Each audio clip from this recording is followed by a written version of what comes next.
In the pharmacognosy. तो diploma वालों pharmacognosy का क्या क्लासिफिकेशन है, व्हाट इज द इम्पोर्टेंस, तो बहुत सारी चीज़ें हमें कवर करनी होती है।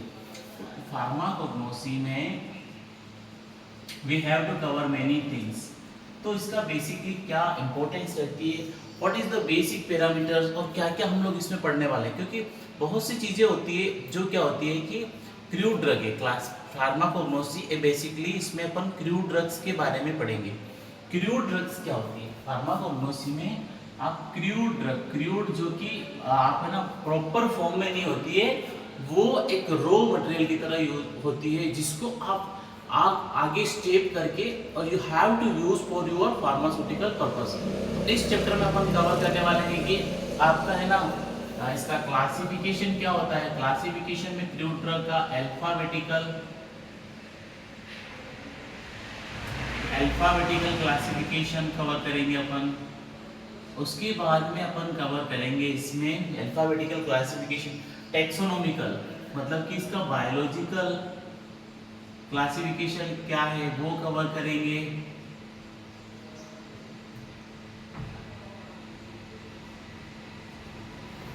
टेक्सोनोमिकल क्लासिफिकेशन, उसके बाद में इसका मॉर्फोलॉजिकल क्लासिफिकेशन,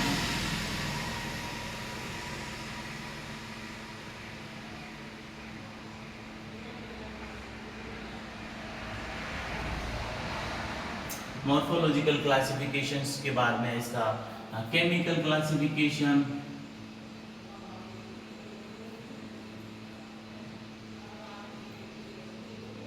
केमिकल क्लासिफिकेशन के बाद में वी हैव टू कवर इसका फार्माकोलॉजिकल क्लासिफिकेशन।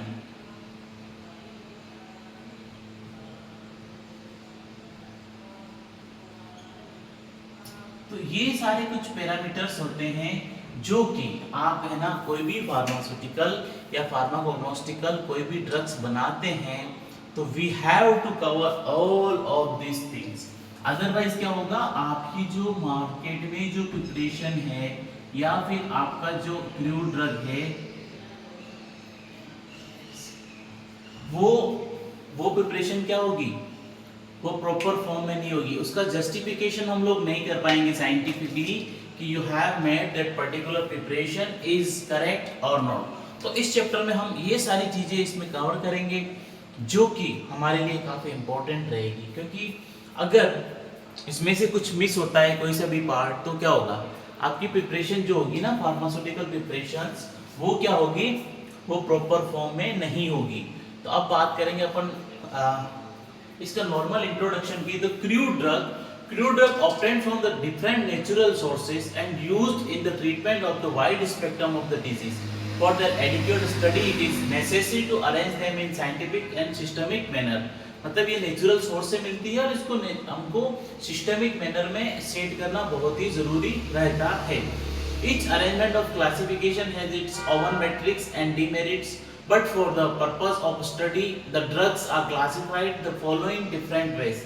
तो स्टडी के पर्पस में अपन इसको डिफरेंट वेज में कर सकते हैं, like alphabetical classification, taxonomical, morphological, chemical, pharmacological, taxonomical classification. तो ये इसके कुछ टेक्निक क्लासिफिकेशंस होते हैं जो we have to do, we have to run. Otherwise क्या होगा कि अपनी ड्रग्स जो है ना वो प्रॉपर फॉर्म में अपन इसको आइडेंटिफाई नहीं कर सकते हैं। तो अपन अल्फाबेटिकल जो क्लासिफिकेशंस आता है उसमें अपन क्या करते हैं कि आप है ना अपने नॉर्मल ड्रग्स का क्या करते हैं, एक तो लोकल लैंग्वेज में जो नाम आता है लोकल लैंग्वेज में वो आप इसको है ना यू हैव टू आइडेंटिफाई। उसके बाद में उसका लैटिन या फिर इंग्लिश नेम जो आता है लैटिन में, तो इन दोनों को अल्फाबेटिकली आप इसको सेट करते हो। इसमें क्या होता है, डिक्शनरी यूज करते हैं अपन, Indian pharmacopoeia, British pharmacopoeia, Indian formulary, उसके बाद British herbal pharmacopoeia, Indian state pharmacopoeia, British pharmaceutical codex, European pharmacopoeia. तो इसके नॉर्मल एग्जांपल अपन बात करते हैं अकेशिया, अगार, आंवला, अशोका, एक्वेनाइड, अर्जुना। बी में बात करें जैसे कि इसका जो क्लासिफिकेशन आता है ना, अगर अपन नॉर्मल क्लासिफिकेशन की बात करें तो जैसे कि आप अल्फाबेटिकल की बात करें तो ए से जितने आएंगे, जैसे कि अकेशिया, अगार, और बी से जो आएंगे ना, बी से कौन कौन से आते हैं, बी से आते हैं आपके बेंजोइन, बेंटोनाइट। तो ये सारे अपन इसको बी में कंसीडर करते हैं। सी से जो आते हैं जैसे आपके क्लोव, डी से आएंगे आपके डायस्पोरिया। तो अपन इसको अल्फाबेटिकल इस तरह से क्लासिफाई कर सकते हैं। इसका एडवांटेज क्या रहता है, आप इसको एक तो इजी टू आइडेंटिफाई हो जाते हैं, उसके बाद में इनका है ना रिपीटेशन एंट्रीज का कोई नहीं होता, आप इसको इजीली ट्रैक कर सकते हो। लेकिन every classification have some disadvantage. Disadvantage क्या होता है कि इनका एक दूसरे के साथ में कोई रिलेशनशिप अपन नहीं कंसीडर कर सकते हैं, और system does not provide any information of the scientific nature of the crude. तो ये इनका नॉर्मल अपन क्या है कि इस तरह से क्लासिफाई कर सकते हैं इस ड्रग्स को। अब सेकंड वन जो आता है आपका टेक्सोनोमिकल। टेक्सोनोमिकल में क्या होता है कि आपका जो प्रोडक्ट है उसकी बायोलॉजिकल रूप में क्या क्लासिफाई होता है। Biological, in this system the drugs are arranged according to the plants or animals from which they are terms phylum, order। इनमें क्या होगा, एक तो phylum होगा, order होगा, उसके बाद में आपकी प्रिपरेशंस की कौन सी फैमिली है उसका डिटेल्स होगा, फैमिली के बाद में आपका होगा जेनेरा, कौन सी जेनेरिस अपन उसमें यूज ले रहे हैं, फिर उसकी स्पीसीज होगी, फिर होगी उसकी सब स्पीसीज।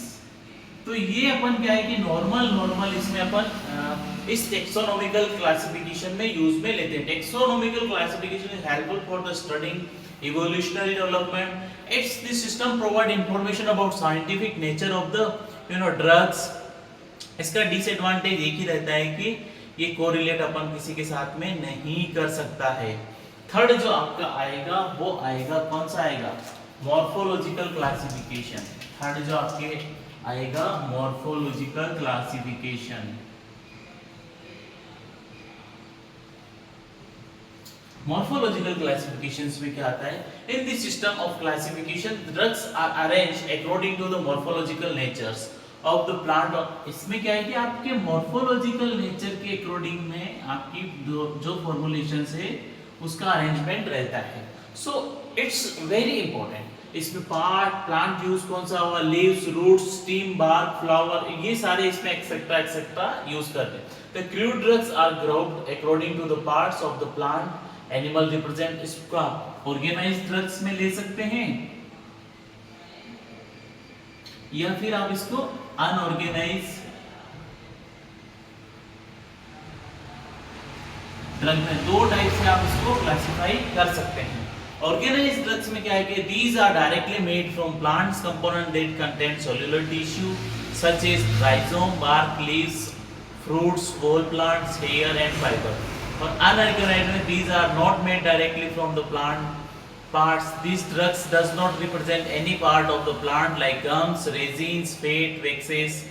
तो ये ऑर्गेनाइज और अनऑर्गेनाइज टू टाइप्स में डिवाइड हो सकता है। ये क्या होता है, ऑर्गेनाइज जो रहता है ना डायरेक्ट प्लांट पार्ट रहता है, ठीक है, जिसको आप डायरेक्ट प्लांट पार्ट रहते हैं, जिसको आप डायरेक्ट आप यूज में लेते हैं। लेकिन ये क्या होता है, अनऑर्गेनाइज क्या रहते हैं, जो एक्सट्रैक्शन प्रोसेस से अपने को मिलते हैं, एक्सट्रैक्शन प्रोसेस से अपने को we are getting it from the extraction process. उसके बाद में इसमें सेल्यूलर स्ट्रक्चर होता है, ठीक है, इसमें सेल्यूलर स्ट्रक्चर होता है। और इसमें क्या है कि जो अनऑर्गेनाइज होता है इसमें नॉट प्रेजेंट नहीं होता है सेल्यूलर स्ट्रक्चर। उसके बाद में one of the key characteristic of the identifying organized drugs is their microscopic characteristics. Confirmatory test include the using chemical and physical standard. तो ये कुछ इसके बेसिकली पैरामीटर्स होते हैं जो अपने को ऑर्गेनाइज और अनऑर्गेनाइज अपनी ड्रग्स को आइडेंटिफाई करने के लिए काम में लिए जाते हैं। उसके जैसे कि अनऑर्गेनाइज में आपने देखा होगा ऑफिम में लेटेक्स, पपेन, और उसके बाद में जूस हो गया इसका।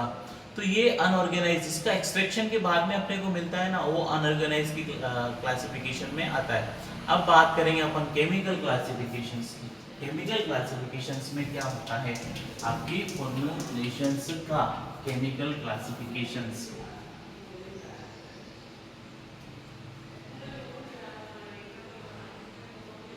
तो केमिकल क्लासिफिकेशंस में आपकी जो फॉर्मुलेशंस है in this system classification drugs are arranged according to the chemical nature of active constituent of the drugs. The plants contain various constituent in them like alkaloid, glycoside, tannin, carbohydrates, saponin based on chemical constituent. ठीक है, these are the इसमें carb आपकी जो formulation होगी या जो आपका crude drug हो गया उसमें कार्बोहाइड्रेट होगा, प्रोटीन होगा, फीड होगा, मतलब बहुत सारे उसमें केमिकल कंस्टिट्यूएंट प्रेजेंट रहते हैं। तो according to this formulation we have to arrange all of this thing in particular manner. So इसका एडवांटेज क्या रहता है कि आप फाइटोकेमिकल स्टडीज के लिए बहुत ही अप्रूव्ड रहता है।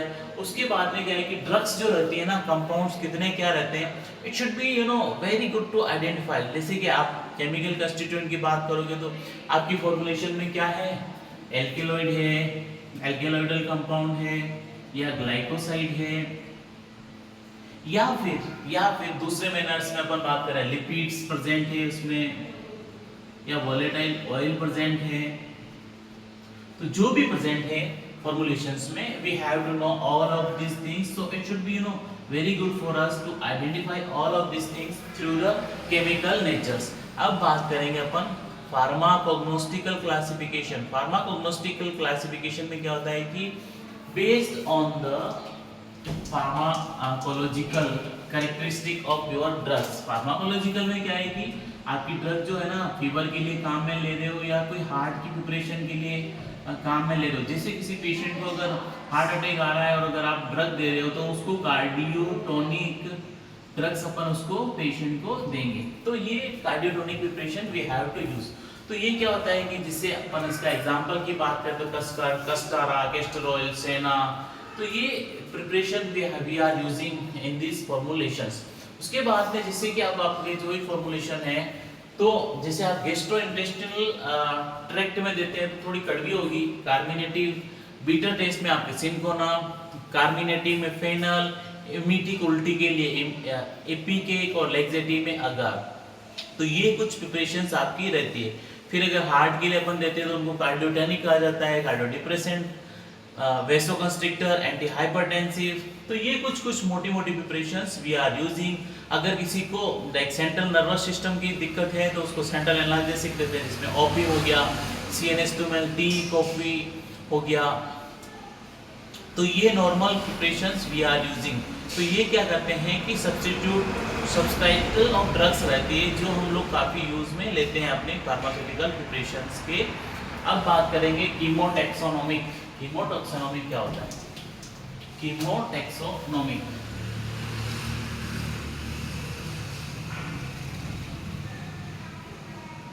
तो कीमोटैक्सोनोमिकल क्लासिफिकेशन में chemotaxonomy mix the chemical facts and taxonomic position.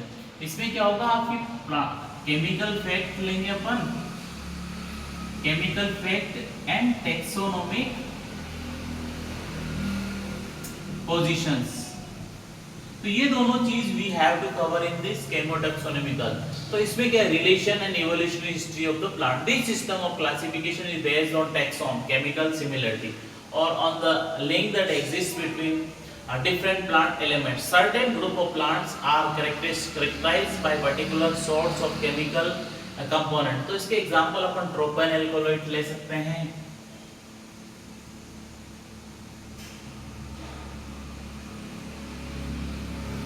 Propane alkaloids हैं तो they typically they are found in the Solanaceae family. तो इनका टैक्सोनॉमिक आइडेंटिफायर है, बर्बरीन एल्कोहॉइड है जिनके बर्बरीन प्रेजेंट होता है, routine Rutaceae membrane members Rutaceae family के मेंबर्स रहते हैं।